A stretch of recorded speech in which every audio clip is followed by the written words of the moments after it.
किसी नेताजी ने कहा है कि डायनासोर एक बार को वापस आ सकते हैं लेकिन कांग्रेस नहीं आ सकती है। और दूसरी बड़ी बात ये कहूँगा, क्या बोला आपने, क्या बोला, दोबारा बोलिए।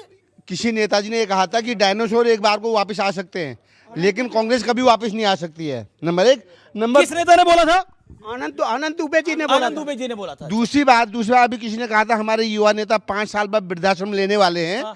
अपने साथ साथ 5 साल बाद बीजेपी को भी कुछ ऐसा दिला नहीं, वो कांग्रेस को भी कुछ ऐसा दिला दे ताकि वो भी उसका कुछ ना रहे। ओके, ये आपको लगता है, ठीक है, ठीक है। मैं गौरव भाटिया जी से पूछना चाहता हूं सर, SIR से जो घुसपैठियों में भगदड़ मची है ना, जो हमारे जो है सुरक्षा के लिए आतंक का पर्याय बने हुए हैं, इनमें जब भगदड़ मची हुई है तो जब ये भाग रहे हैं तो उसके बाद जो ये दोबारा घुसपैठ ना करें, क्यों ना हम अपने कानून में बदलाव करें, एक NSA जैसे कानून लाए, इनको मदद देने वालों को, इनको शरण देने वालों को, इनकी कागजी कार्रवाई करने वालों को। देखिए गौरव भाटिया, एक SIR की बात है। SIR से आप वोट कटवाते हैं और विपक्ष के वोट कटवा देते हैं, यह आरोप है विपक्ष का और बड़ा संगीन आरोप है।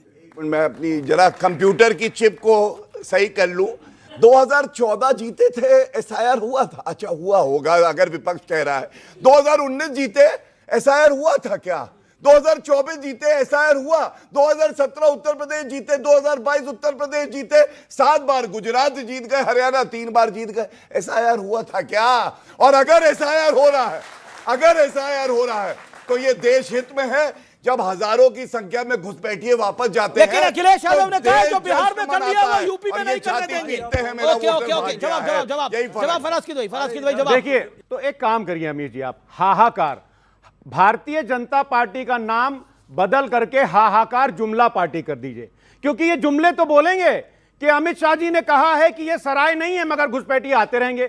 कितने 11 साल में घुसपैठिए निकले हैं, जरा से, अरे रुक जाइए, जरा से ये डेटा दे दिएगा। दूसरी बात इन्होंने क्या, रुकिए रहिए, दूसरी बात इन्होंने क्या कही कि जहां जहां जो परेशानियां आती हैं, मोदी जी फादर बन करके खड़े हो जाते हैं, पिता बन करके खड़े हो जाते हैं। जब 700 किसानों की यहां पर शहादत हो गई दिल्ली में, तब मोदी जी पिता बन करके खड़े हुए क्या बात करते हैं आप? और उस अस्पताल में जहां पर झांसी में जब आग लगी थी, जब कितने बच्चे जल करके खत्म हो गए थे और आपके अधिकारी आपके उप मुख्यमंत्री के लिए चूना डलवा रहे थे, तब मोदी जी क्या वहां पर फादर बन करके खड़े हुए थे क्या बात करते हैं आप? बिहार में जब एम्बुलेंस के अंदर एक महिला का रेप होता है एम्बुलेंस के अंदर, तब मोदी जी क्या फादर बन करके खड़े होते हैं क्या? ये सिर्फ जुमला। और बिहार में सुनिए, okay, Gaurav Bhatia reply, Gaurav Bhatia your turn, reply to it. Okay, facts के साथ सुनिएगा। हां, फैक्ट के साथ सुनते हैं। सबसे पहले 50 सेकंड्स डंके की चोट पे कहता हूं, गलत होगा तो राजनीति छोड़ दूंगा।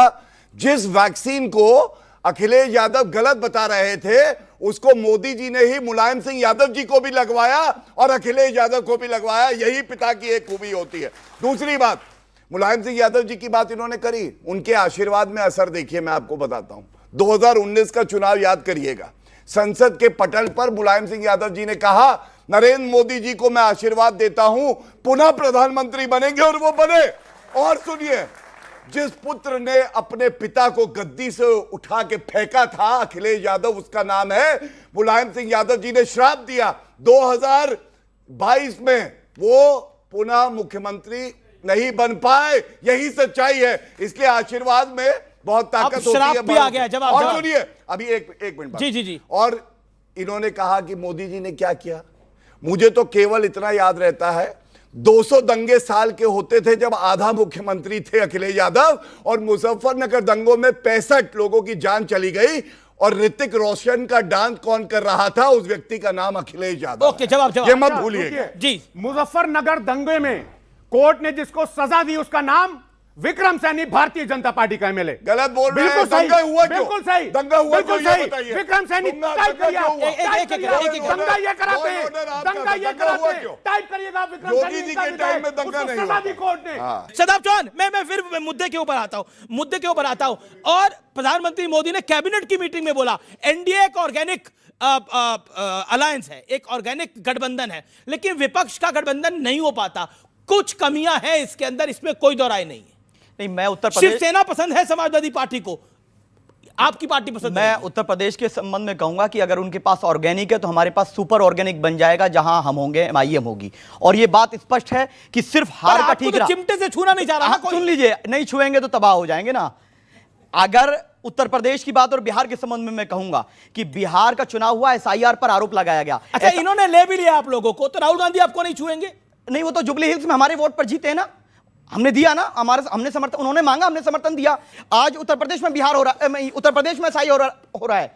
हमारे फराज भाई बता दें कितने लोग उनके काम कर रहे हैं। हमारे 3000 लोग एज अ वॉलंटियर एसआईआर की प्रक्रिया में भागीदार बन रहे हैं। मुसलमानों का वोट चाहिए, लेकिन उनके वोट को सुरक्षित करने के लिए आप क्या कार्य करें? आप कहते कांग्रेस जमीन पे काम नहीं करती है। ये लोग सिर्फ ट्वीट करते हैं। चुनाव जीत गए, सुनिए, चुनाव जीत गए तो भाग गए। इनका स्ट्राइक रेट और हमारा स्ट्राइक रेट, हमारा स्ट्राइक रेट कांग्रेस से अच्छा था। अब आपको एक बात तो बोलनी पड़ेगी, आपकी 6 है, इनकी 5 है। अमित जी, जब हम चुनाव जीते उसके बाद भी ओवैसी साहब धन्यवाद करने गए, और तेजस्वी जी, राहुल जी, ये सब लोग कहां हैं? भैया, कांग्रेस के प्रवक्ता जी से मेरा एक सुझाव भी है और सवाल भी है।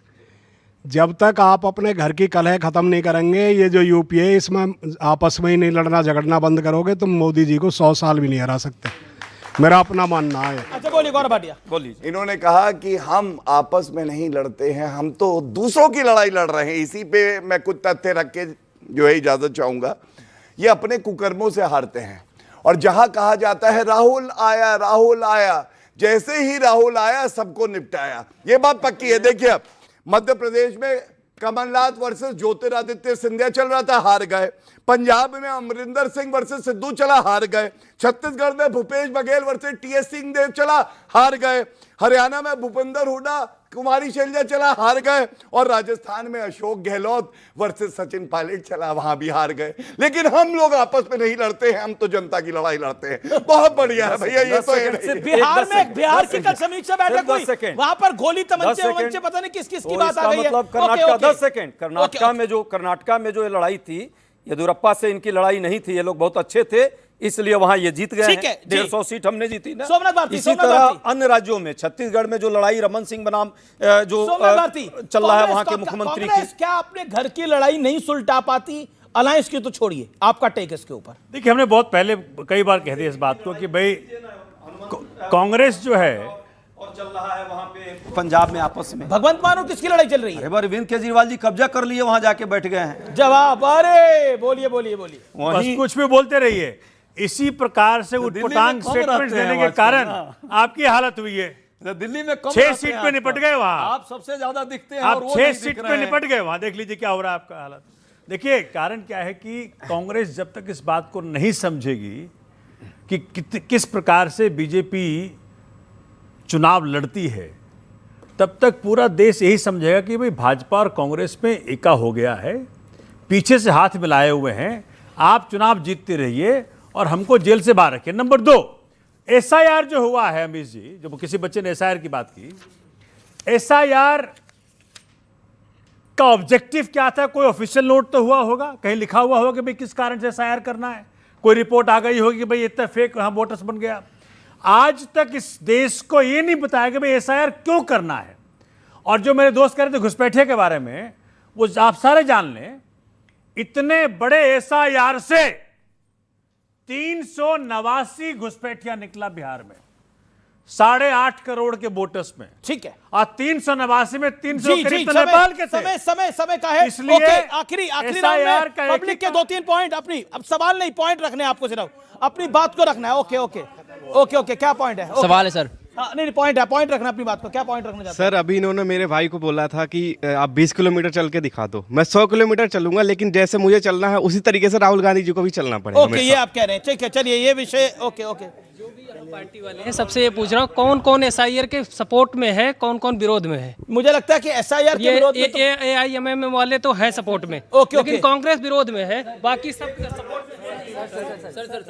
सर, जिस तरीके से कांग्रेस जो है ईवीएम के ऊपर तमाम सवाल उठाती है, आरोप लगाती रहती है, तो एसआईआर आपके हिसाब से एसआईआर में ट्रांसपेरेंसी और अकाउंटेबिलिटी दिखती है आपको? मैं कांग्रेस से पूछना चाहूंगा ये वाला सवाल। ओके, जवाब संक्षेप में जवाब। समय की कमी है, 30 सेकंड नहीं है। सुनिए 10 सेकंड, ये कंफ्यूजन मीडिया कर देती है अब देश में, क्या कीजिएगा। एसआईआर का विरोधी नहीं है, एसआईआर की प्रक्रिया में ट्रांसपेरेंसी हो, आधार कार्ड हो, उसको टाइम दीजिए, लोग अपना प्रेजेंट करें, ये हम लोग चाहते हैं। इसमें क्या बुराई है? किसी का वोट नहीं कटना चाहिए, मैं वोट सबका रहना चाहिए। अच्छा सजेशन है, दो सजेशन लूंगा, आप बैठिए मैं लूंगा। पहले आपसे क्या सजेशन है आपका? सर अभी जो है टच की बात हो रही थी, मुझे लगता है राहुल गांधी की अब सत्यानाश टच को लेकर के पश्चिम बंगाल उतरने वाले हैं, और मुझे लगता है कि अब कांग्रेस के खेमे में ऐसा कुछ चल रहा होगा, क्योंकि कांग्रेस का जो मैनिफेस्टो है, coming election use the people और after election throw the people, वो पूरा जनता देश की आवाम जान चुकी है। अब इनके अंदर वो गाने बदल रहे होंगे कि तेरी जीत मेरी जीत, तेरी हार मेरी हार, सुने मेरे यार। तेजस्वी को निपटाए हैं, ममता को निपटवाएंगे और अखिलेश को भी ना छोड़ेंगे रे यार। इनका तो यही समस्या है। ओके आपका पॉइंट क्या है? कांग्रेस के प्रवक्ता जी बोले थे कि मोदी जी का ऐसे हाथ हिल रहा था, तो सर वो उनकी भावना थी, लेकिन आपके ही कुछ लोग ऐसा बोल रहे थे कि Ram does not exist in India. लेकिन हम भी आपसे बोलना चाहते हैं कि यही जनता बोलना चाहती है कि एक दिन ऐसा हाल हो जाएगा कि हम ही लोग बोलेंगे कि Congress does not exist in India. Okay. चलिए, आप लोगों का बहुत बहुत शुक्रिया हमारे साथ जुड़ने के लिए। फिलहाल आज की इस खास चर्चा में इतना ही। आपको मेरा नमस्कार, जय हिंद, वंदे मातरम।